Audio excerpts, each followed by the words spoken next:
car oui, Arab Jazz, silence, Arab Jazz aura une suite. Voilà. Et cette suite va s'appeler God's Will. God's Will, c'est le nom d'une drogue qu'on apprend à connaître un petit peu dans Arab Jazz. Et alors là, l'extrait que tu vas nous lire, donc c'est le début de la suite. Ça commence à Guebwiller, qui est d'un endroit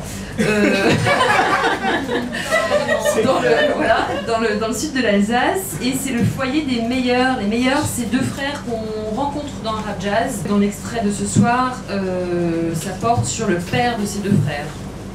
Je m'arrête là. Merci.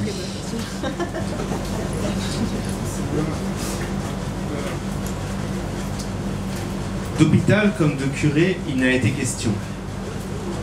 Même la cousine Sidonie n'a pas osé.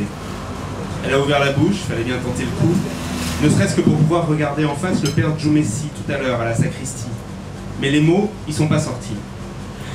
Alors au lieu de rester là, toute bête, la gueule ouverte comme un mérou, elle l'avait refermée, avant d'effectuer 2-3 gestes inutiles, histoire de sauvegarder sa dignité et les apparences, puis de battre prudemment en retraite. Et comment faire face à ce regard bleu acier, dernier refuge de la vie dans un corps qui s'effondre? Une vie concentrée, méchante, une vie capable de tuer encore une fois. Oh oui, une fois encore, ce serait si bon. Jamais Roger n'aurait pu imaginer pire manière de crever. Dans son lit, à la merci de cette petite conne de Sidonie qu'il avait toujours écrasée de son mépris comme l'ensemble de sa famille alsacienne. Avec toutes les éliminations qu'il avait orchestrées en 70 ans de carrière, il avait eu le temps d'y penser à son propre effacement. Noyade, poison, revolver, kalachnikov, arme blanche, ceinture de peignoir en soie, avec ou sans torture préalable.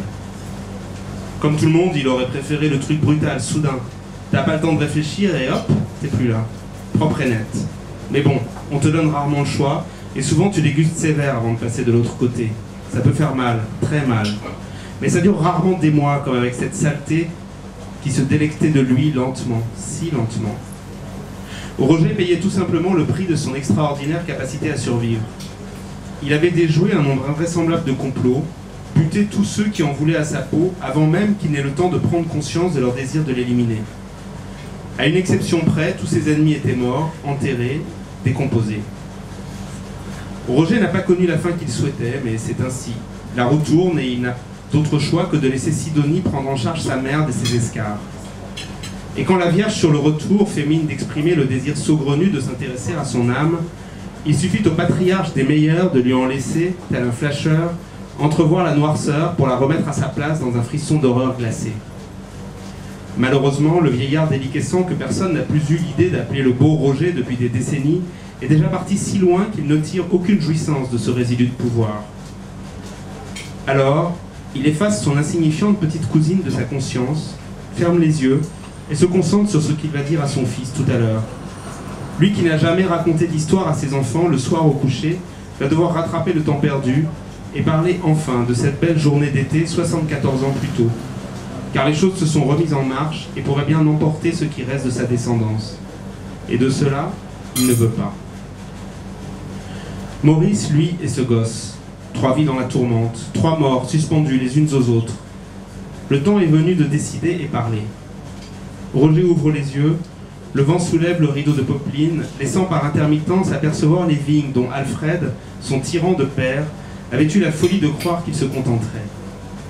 Garde-chiourme des Schlumberger, voilà le destin de merde auquel le Prométhée se ratait, qui avait atteint le paroxysme du bonheur et le point culminant de sa carrière lorsqu'il avait été nommé contremaître viticole, 3 jours à peine après la naissance du petit Roger. Fier comme un notaire ou un pharmacien il était, persuadé d'avoir avec son premier-né fondé une véritable dynastie. Une dynastie de contremaîtres viticoles. 3/4 de siècle plus tard, l'idée laissait encore Roger pantois. Et qu'aurait-il pu rêver de mieux, l'Alfred? Un orphelin qui savait tout juste lire, écrire et compter, parlait à peine le français et guère mieux l'allemand. Mais voilà, incapable de désirer plus pour lui-même, il refusait d'imaginer meilleur destin pour son garçon, à moins qu'il ne supportât pas, comme tant d'autres, l'idée d'être dépassé. Tu seras contremaître, mon fils, et gare à toi si tu cherches à t'écarter du chemin tracé à la sueur de son front par ton père. Mais Roger ne l'entendait pas de cette oreille, et lorsqu'Alfred le retira de l'école à 14 ans pour le mettre au boulot sur le vignoble, il se révolta. Une violente dispute opposa le fils et le père. Alfred avait une sacrée droite, et Roger en sortit amoché, mais plus insoumis que jamais. La haine en bandoulière, il prit le train pour Paris sans que quiconque cherche à l'en empêcher. En affrontant son père, il avait choisi son destin, qu'il l'assume jusqu'au bout. Il avait eu froid et faim, puis avait avec méthode entrepris de réussir sa vie, et peu importeraient les moyens. En bon alsacien, il débuta comme plongeur à la brasserie Jenny, place de la République, puis se fit embaucher au culot comme serveur au Café de la Paix. C'est là qu'il devint l'ami de l'inspecteur de police Louis Sadowski, son âme damnée, son ange gardien, celui qui scella son destin en lui faisant intégrer les gardiens de la paix. En juin 40, l'invasion allemande fut une véritable bénédiction pour Roger. Sadowski avait besoin de flics comme lui, pas rebutés par le sale boulot au service de l'occupant. Il le recruta dans sa brigade spéciale, ce qui conféra immédiatement au jeune Alsacien le grade d'inspecteur adjoint. Quelques mois et quelques centaines d'arrestations de juifs étrangers plus tard, il passa inspecteur. Tout allait comme sur des roulettes, jusqu'au jour de ses 21 ans, quand son ami Maurice faillit tout faire capoter. Pourquoi s'était-il attaché à lui? Ils s'étaient rencontrés dans le train juste après Belfort, un Alsacien et un franc-comtois, sans famille ni soutien, tentant l'aventure à la capitale. Dès le premier jour, Roger avait entraîné Maurice dans son sillage, de chez Jenny à la brigade Sadowski. Mais le comtois n'était pas fait du même bois. La pitié ne lui était pas un sentiment étranger. Ça fatigue les souvenirs. Parfois, ça comprime le cerveau. Il reste 2 heures avant la visite de son fils. C'est le moment de dormir. Il saura quoi dire tout à l'heure. Parler une dernière fois, puis dormir pour de bon. Raymond est content. Pour la première fois depuis sa disparition, il a une mission. Mais avant de s'y coller, il lui faut retourner à Guebwiller. Son père a un truc à lui dire, et un gros. C'est lié à cette histoire, il y a quelque chose de pas fini. La fille flic dont son connard de frère parlait encore et encore comme un hamster dans sa putain de roue. Et que je la défoncerais, et que je la liquiderais, et que je la baiserais, et que je la truciderais. La ritournelle lui revient maintenant, comme si elle ne l'avait jamais quittée. Ça fait un bon moment que l'acide a digéré son frangin pourtant. Mais les mots sont encore là, à tourner et tourner dans sa tête. C'est les images l'autre jour à la télé qui ont tout remis en mouvement. Celle prise 3 ans plus tôt à la conférence de presse de Mercator, après le coup de filet chez les fondus du 19. La fille regardait son patron, une expression indéfinissable dans ses yeux bleus. Pourquoi les ont-ils ressortis maintenant, alors que tout est en train de se remettre en marche? D'expérience, Raymond ne croit pas au hasard, son père non plus. Dès qu'elle avait paru sur l'écran, il avait commencé à s'agiter dans son fauteuil.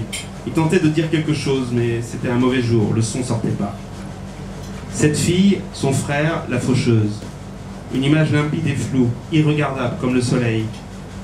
Francis, douleur et incrédulité, purifié pour l'éternité par la mort qu'il s'apprête à accueillir.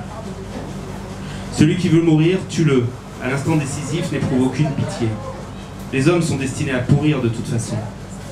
Liquider son aîné, il en avait toujours rêvé, comme d'autres s'imaginent devenir grands. Il était écrit que ça se jouerait entre deux, un jour. Mais Francis n'avait jamais su lire les signes. Leur père, si. Des années, il avait attendu de voir lequel l'emporterait. Raymond avait toujours eu l'air d'un demeuré à côté de son grand frère, et pourtant c'est bien sur le cadet que misait le vieux Roger. L'instinct du tueur, c'est lui qui en avait hérité, lui et lui seul. Alors quand son fils était revenu de Paris, sans un mot, ni son frère, juste avec ce drôle de sourire, le patriarche avait su.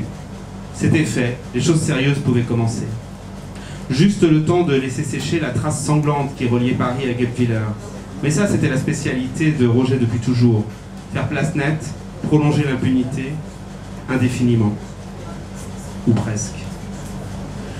Plus que quelques kilomètres et Raymond saura. Son avenir s'est écrit il y a bien longtemps. Son avenir est lié à celui de cette fille, il le sait. La tuer? Sans doute. Mais pourquoi et comment, il ne le voit pas encore. Sa mission d'abord. Bâle, la concurrence. C'est pour ça qu'ils ont ressorti les images d'il y a 3 ans. Des pilules bleues ont refait leur apparition. Trop tôt, pas les bonnes. Putain d'imitateur. Sa mission? Liquider, purifier. Traitement spécial, ont-ils dit. Exemplaire. Que tout le monde sache. Fabriquer de la MD, vendez du Captagon, on s'en tape. Mais ce produit-là, le nôtre, celui qui fait mine de s'y attaquer, subira un châtiment sans égal, une divine colère. Raymond est bien, ils se sont mieux que jamais depuis 3 ans.